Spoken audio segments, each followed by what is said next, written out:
Limba. Guli kwa wana ndaba ngo kambo batoja wange. Kati ko subide nyinzo kuli. Osobola. Amanyibe nabe ngakakuba kanu kajja. Nengamba kangende wa munywa. Neto nyao betu limba. Era bwe bito naye. Nerera bika. Omanya kwanda bale kire kikutte. No buto buli butandise. Buli butandise. Ugamboja. Jendi muganda. Mikoro jimpuba.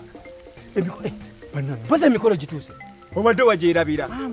Kusancha. Lilo lwakuna. Lwomuka. Kangene ngamo. Njagala kwanjula mama Samu ono. Naye kubulire. Nze nakutidde. Olwaki? Era ekyalo kyo nabakikubye ekizikiza. Abantu abazibye amaaso tebakyategeera. Abantu banjogerako. Kiki ekisinga boogezaako?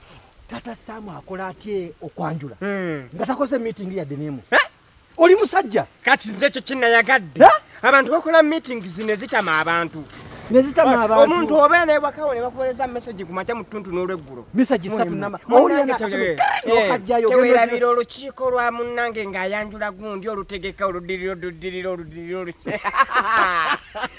Abantu bakuweereza mu message ne bukutama. Ate abantu we batajja. Bannannyini mukolo. N'ozimba omutima. N'onyiga. Olaba bw'onyigira abantu. Ninga abantu bayina ebyokkola. Nabiganye. Naye ate Taata Samu. Nze naganye. Mutuukane mu meeting. Kiri mutu nafuka kiri mutu. Kiri mutu. Batambuza akabox we kati bakasibye. Okaye simanya kagole. Kaguze emitwalo 3. Esatu emulundi gumu. Nkaguze 3,10. 3,10 emulundi gumu. Nkaguze 3,10 mu 10. Nateekako n'ekitundu. Ne babala nga tebiggwa. Akantu okagula emitwalo simanye na ogenda okukanjuluzanga mulimu ekiwagu ky'amenvu. Imagine. Amenvu kuno tetugalira na bwerere. Ekiwagu ekiguze emitwalo. Ebyo byenaganye lwaki mbonyaabonya abantu. Kantegeke okwanjula kwange nga kwange. Naye ate olaba Taata Samu. Oli ne bwaba mugagga atya. Lazima ategekayo wadde meeting ezo. Nze zonna ziganye. Lulino twasisinkana. Naye nkola Taata Samu alabika yakyusiza mu kirowooza ze kuŋŋamba. Nti munnange tukoleyo meeting biro kinganye ku bantu. Sigenda kukola meeting ate ngenda kuteeka konzo omukolo we kugenda kuba gwamanya abantu balye. Ndeta abayimbi. Sasha Breton ajayimbe solaki zitabuwa natolo abayina omukisa. Ekitegera ababige yana agamba nkuzinire mu baby. Ekintu kijanja waze.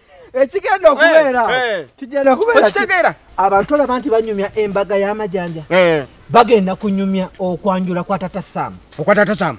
Ekikyo. Kigenda kuba kyama. Ekintu kiwedde nti kwosanja. Naye ndowooza ebintu ebisookerwako wabimaliriza. Ebintu ebisinga nabimaze ebisookerwako ddala. Kati nga ebyokunywa, ebyokulya, engoye z'abako ezigenda ku bukoma kanzu, masuuti, bikebyo. Ate ebyo byoyogedde sinnafuna kuna kimu. Nze byentandikiddeko birala nnyo. Birala? Naye kasita oba ng'olina wotuuse. Birala nnyo. Kati otuuse oti oliwa? Ninawo emiti gya sabbuuni egi.